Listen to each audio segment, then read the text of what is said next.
আসসালামু আলাইকুম, welcome to Tanvir academy. আজকের ভিডিওটিতে আমরা মাইক্রোসফট এক্সেলের 3টি টিপস অ্যান্ড ট্রিক শিখব। 3টি না, বলতে গেলে আপনি 3টির অধিক শিখতে পাবেন।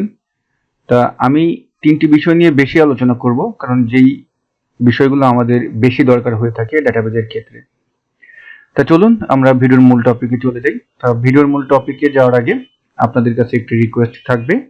আপনি যদি আমার এই চ্যানেলে নতুন হয়ে থাকেন, please hit the subscribe button. আর যদি অলরেডি সাবস্ক্রাইব করে থাকেন, আপনাকে অসংখ্য ধন্যবাদ। আর একটা অ্যানাউন্সমেন্ট দিচ্ছি, এই মাসের 24 তারিখ থেকে আমাদের দুটি ব্যাচ স্টার্ট হতে যাচ্ছে। একটি হলো এক্সেল ভিবিএ কোর্স, আর একটি হলো এক্সেল ফর প্রফেশনাল কোর্স।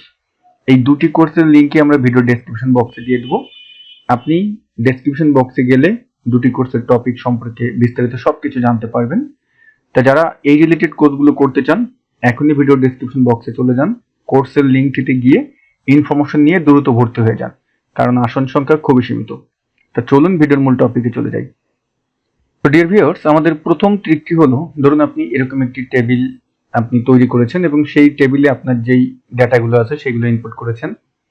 এখন অনেক সময় আছে, যেমন এখানে আমি মাস ভিত্তিক আমার ভ্যালুগুলো লিখেছি, যে এই পাশে দেখুন আমি যেভাবে আমার ডেটাটাকে উপস্থাপন করেছি, এরকম অনেকেই করতে চান যে মাস ভিত্তিক কোন মাসে কার অ্যাচিভমেন্টটা কেমন চার্ট মোতাবেক এরকম দেখাতে চাচ্ছেন, বেশি কম। যেমন আমি যদি এইখানে গিয়ে আবার ভ্যালুটা পরিবর্তন আনি, দেখুন আমি এখন যদি এখানে লিখি 800, তাহলে কিন্তু দেখা যাচ্ছে ওইটা বড় হয়ে গেল। আবার এখানে যদি লিখি 200, তাহলে এটার সাথে লিঙ্ক করা ডাইরেক্ট কথা, মানে যেমন আপনি চাচ্ছেন তেমন এখানে পরিবর্তন হবে। তো এই যে আমরা বিষয়টা এটা কিভাবে এখানে কল করেছি এখন সেটা দেখবো। তার আগে আমি এটাকে একটু ডিলিট করে দিই। আমরা এই কলামটাকে ডিলিট করে দিই।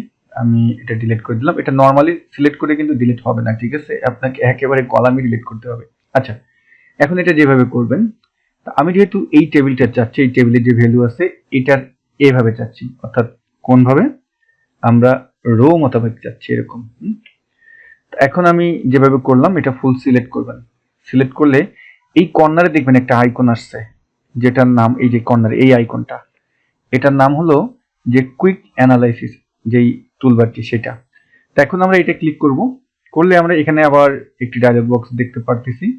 এখানে আবার বিভিন্ন অপশন আছে, সুন্দর সুন্দর ব্যবহার আছে এগুলোর। আপনারা চাইলে প্রত্যেকটাতে গিয়ে এই ব্যবহারগুলো দেখতে পারেন। এটা নিয়ে অলরেডি আমার একটা ভিডিও আছে, তবে আমি আজকে যে বিষয়টা করব সেটা হলো যে গুরুত্বপূর্ণ যেই পার্টগুলো। এখন এখানে ক্লিক করলে আমরা চলে যাব একদম লাস্টে যেই স্পার্ক লাইনস আছে এটা যাব। এখানে গেলে এখন এই যে আমরা যেই ডেটাবেসটা সিলেক্ট করলাম, যে রেঞ্জ আপনি কোন ভাবে দেখতে চান, কি দেখতে চান। আমি যদি এখন লাইনে ক্লিক করি, দেখুন এটা লাইন এরকম দেখাবে, লাইন চার্টের মতো। তারপর যদি আমি এটাই যাই কলাম চার্ট, এটাই মূলত আমরা চাচ্ছিলাম, এটা দেখতেও খুব সুন্দর লাগে। আমি এখন এটা ক্লিক করলাম, দেখুন আমার এখানে কিন্তু এটা দেখালো। এখন আপনি এটাকে একটু বড় করে দেন, বড় করে দিলেই জিনিসটা আরো বড় দেখাবে। এখন এখানে উপরে হেডার হিসেবে যেটা লিখতে চান সেটা খুব সুন্দরভাবে লিখে ডাটাটাকে কিন্তু আপনি সুন্দরভাবে রিপ্রেজেন্ট করতে পারেন, এবং এটা ফুল ডাইনামিক হয়ে গেল কিন্তু। তো প্রিয় বন্ধুরা, আশা করি এই ব্যবহারটা আপনাদের অনেক অনেক অনেক উপকারে আসবে। বিশেষ করে যারা রিপোর্ট অ্যানালাইসিস রিলেটেড কাজ করে থাকেন তাদের তো এটা দরকারই হবে। আচ্ছা, আমি এখন এটাকে ডিলিট করে দিই। আমরা এখন চলে যাব আজকের ভিডিওর সেকেন্ড যেই টিপসটি সেটা দেখার জন্য। একই এই যে ডেটাবেসটা সেটার উপরেই আমরা এই রেজাল্টটা বের করব। সেকেন্ড টিপসটা কি, ধরুন আমি চাচ্ছি আমার এই যে ভ্যালুগুলো আছে এই ভ্যালুগুলোর রানিং টোটাল নামাতে। রানিং টোটাল মানেটা কি এটা আগে একটু বুঝি। রানিং টোটাল হলো আমি এই যে টোটাল আমার 6টা মাস আছে, এই 6টা মাসের যে যোগফলটা এখানে বের হলো, বের হয়ে আমার এই জায়গাটা যে যোগফলটা বের হবে, এই জায়গাটার যোগফল হবে যে এই 6 মাসের যোগফলের সাথে এই 6 মাসের যোগফল যেখানে আসতেছে এখান থেকে এ জায়গা যোগ হবে। পরে আবার এই দুটোর যোগফল আবার এখানে এসে যোগ হবে, এখানে এসে যোগ হবে, এখানে এসে যোগ হবে। এটা কিন্তু সাম না, মানে এইগুলো শুধু যোগফল না, এটা হলো রানিং টোটাল। এটা করার জন্য আমরা অনেকেই করি কি, ফর্মুলা ব্যবহার করি। আচ্ছা, কি ফর্মুলা ব্যবহার করি সেটাও একটু শিখে নিই, আর শর্টকাটটা তো দেখেই নেব। ফর্মুলাটাও আমাদের জানা দরকার। তো এখানে দেখুন যে ফর্মুলাটা ব্যবহার করে থাকি আমরা, যারা জানেন না তারা দেখে নিলেন। ইকুয়াল টু, প্রথমে করি কি, সাম করি। আচ্ছা, সাম করলাম, যে কোনটা সাম করলাম, এটার প্রথমে সাম করলাম। গুড। এখন এই যে আমার যেই প্রথম রেঞ্জটা আছে এই যে B2, এটাকে আমরা করে দিই কি, লক করে দিই। আমি ফাংশন কির F4 বাটন প্রেস করে লক করে দিলাম, ব্র্যাকেট ক্লোজ করলাম, এন্টার দিলাম। আচ্ছা, এখন যদি আমি এটাকে ধরে এইভাবে নামাই, দেখুন আমার কিন্তু রানিং টোটাল চলে আসলো। জাস্ট এটা হলো ফর্মুলা, এভাবে আমরা এটা ব্যবহার করে থাকি, ঠিক আছে। কিন্তু আপনি যদি খুব শর্টকাট ভাবে খুব দ্রুত এই ব্যাপারটা ঘটাতে চান তাহলে কিভাবে করবেন, দেখুন আমরা এই জায়গাটা এই ফুল টেবিলটা সিলেক্ট করলাম, এই নিচে যে অ্যানালাইসিস টুল আছে এটা গেলেন আপনি, এটা গিয়ে এখন যে আমাদের এখানে যে ডায়লগ বক্সটা ওপেন হলো এখান থেকে আমরা চাচ্ছি কি রানিং টোটাল, তাহলে এই যে টোটালস যেই মেনুটা আছে এখানে যাবেন এবং এখানে কিন্তু এই রানিং না, এই রানিংটা হলো কি নিচেরটা নামবে, নিচ থেকে হবে।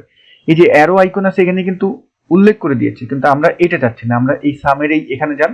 এখন এখানে দেখেন এই যে আমার রানিং আছে, এই রানিংটাই আপনি ক্লিক করুন, দেখুন সেম ফর্মুলাই কিন্তু আমরা এই জায়গাটা সিলেক্ট করলাম, উপরে ফর্মুলা বারে গিয়ে তাকান, দেখুন আমরা কিছুক্ষণ আগে যে ফর্মুলাটা ব্যবহার করেছি সেম ফর্মুলাটাই, বাট এটা খুব দ্রুত আমরা বের করে ফেলতে পারছি। এখন এখানে যদি আপনি কোনো ভ্যালু পরিবর্তন করেন, ধরুন আমি 500 দিলাম, আমার একসঙ্গে সবগুলোর ভ্যালু পরিবর্তন হয়ে গেল। এখানে যদি আমি এখন কোনোটায় 800 দিলাম, দেখুন যেখানে যেখানে ভ্যালু পরিবর্তন হওয়া দরকার সেখানে হয়ে গেল। জাস্ট এখন আপনি আপনার ডাটাটাকে যেখানে রিপ্রেজেন্ট করতে চান সেখানে করতে পারেন। ওকে, এটা দেখলাম আমরা কি যে রানিং টোটালটা বের করা। আচ্ছা, এখানে আমরা যেহেতু বলেছিলাম যে 3টে টিপসের বাইরেও আপনি অনেক কিছু শিখতে পারবেন, সেটা আমি একটু দেখে নিই। আপনি যদি অনলি সাম বের করতে চান, এটা আমরা জানি, তারপরে আমি দেখিয়ে দিই যে এভাবে এই জাস্ট ভ্যালুটা সিলেক্ট করবেন, এই টুলে যাবেন, এই টোটালসে যাবেন, এখানে হলো এই যে রানিং নিচের পার্টেরটা, আর এই অ্যারোতে যদি যান এখান থেকে হলো ডান পাশেরটা। ঠিক আপনি এখানে এই যে সাম আছে সাম করতে পারবেন, অ্যাভারেজ আছে অ্যাভারেজও করতে পারবেন, কাউন্ট আছে কাউন্টও করতে পারবেন। হ্যাঁ, এখন যে পার্টটা আছে এটা হলো পার্সেন্টেজ, এটাই এখন আমরা শিখবো। তা এই পার্সেন্টেজটা কি, দেখুন আমি কিভাবে করলাম আবারও দেখাচ্ছি, একটু সময় নিচ্ছি বন্ধুরা, একটু যদি সময় বেশিও লেগে থাকে একটু ভালো করে দেখুন, আপনার জন্যই ক্লিয়ার হবে। এটাই গেলাম, আমরা এখানে টোটালসে গেলাম। এখন আমি যেটা চাচ্ছি যে ডান পাশে আমরা এটার পার্সেন্টেজ চাচ্ছি, রানিং টোটালের পার্সেন্টেজ, যে আমার এই টোটাল ভ্যালুটা যে আমি সিলেক্ট করছি, এখানে টোটাল যতগুলো ভ্যালু আছে এটা টোটালে মিলে জাস্ট এইগুলোর পার্সেন্টেজ বের করতে চাচ্ছি, যে কার কত কন্ট্রিবিউশন আমার এইখানে আছে, এইটা আমরা বের করতে চাচ্ছি, যে এই লাইনটার কন্ট্রিবিউশন কত আছে, এই লাইনটার আছে কত, এই লাইনটার আছে কত, মানে টোটালের ভিতর এই লাইনটার কন্ট্রিবিউশন কত আছে এইটা। ওকে, তা এখন এর জন্য আমরা ফর্মুলা যেটা ব্যবহার করে থাকি সেটা একটু আগে দেখি, আমি ফর্মুলা দেখাবো পরে শর্টকাট দেখাবো। ইকুয়াল টু দিলাম, প্রথমে আমরা ধরেন সাম করলাম, সামকে কল করব, এই রেঞ্জটা আমি সাম করব। ওকে, ব্র্যাকেট ক্লোজ দিলাম। এখন আমি ভাগ করব কার সাথে, এই টোটাল সামটার সাথে আমি জাস্ট এই সামটার ভাগ করব। তো এখন দেখুন আমি যদি এখন আবার সাম করি, টোটালটার সাম করব, সাম দিলাম, টোটাল ভ্যালুর সাম করলাম, আর এটাকে অবশ্যই লক করে দেবো, কারণ যেহেতু আমি নিচে নামতে চাচ্ছি, ফাংশন কির F4 বাটন দিয়ে আমি লক করে দিলাম। এখন এন্টার দিলাম, এখানে এসেছে কি, এখানে আমার জাস্ট ভ্যালু এসেছে, জাস্ট এটাকে এখন আমরা পার্সেন্টেজে কনভার্ট করি, আমি কন্ট্রোল শিফট 5 বাটন প্রেস করলাম, পার্সেন্টেজ চলে আসলো। এখন দেখুন এইভাবে আপনি নামালে আমি যদি এখন এখানে একটু টোটালটা নামাতে চাই, দেখুন আমার এখানে গিয়ে যদি ইকুয়াল টু SUM সাম দিলাম, সাম দিয়ে এটার টোটাল যদি দেখতে চাই, দেখুন আমার কত 100 হয়েছে, মিলেছে। আচ্ছা, এই পার্সেন্টেজটা হয়তো বা ইতিমধ্যে বুঝে নিয়েছেন যেটা কোনটার পার্সেন্টেজ। তা আমরা এই বিষয়টা কিভাবে খুব নর্মালি করতে পারি, যে নিচে চান বা এখানে চান, আপনি এভাবে সিলেক্ট করবেন, জাস্ট এভাবে এই নিচে কুইক অ্যানালাইসিস যে টুলটা আছে এটা চলে যান, গিয়ে এখান থেকে টোটালসে যান। এখন এই যে পার্সেন্টেজটা আছে এইটা হলো নিচের গুলোর, যদি নিচেরটা করতে চান, আর যদি ডান পাশে চান তাহলে এই অ্যারোতে যাবেন, এই যে টোটালটা আছে এটা হলো ডান পাশেরটা। দেখুন তো যদি একটু ফর্মুলা বারে থাকে, সেম ফর্মুলা না, দেখুন ফর্মুলা বারের দিকে। তো ডিয়ার ভিউয়ার্স, মূলত আজকের ভিডিওটিতে আমরা এই 3টি টিপসই দেখতে চেয়েছিলাম, এবং এই 3টি টিপসের পাশাপাশি কিন্তু আমরা অনেক বিষয়ও দেখে নিলাম, কিছু ফর্মুলা এক্সপ্লেন করলাম, আরো পাশাপাশি অনেক কিছু দেখলাম। তো প্রিয় বন্ধুরা, ভিডিও এখানেই শেষ করছি। যদি ভিডিওটি ভালো লেগে থাকে একটি লাইক দিবেন, আপনার মূল্যবান মতামতটি জানাতে ভুলবেন না। সবাই ভালো থাকবেন, আল্লাহ হাফেজ।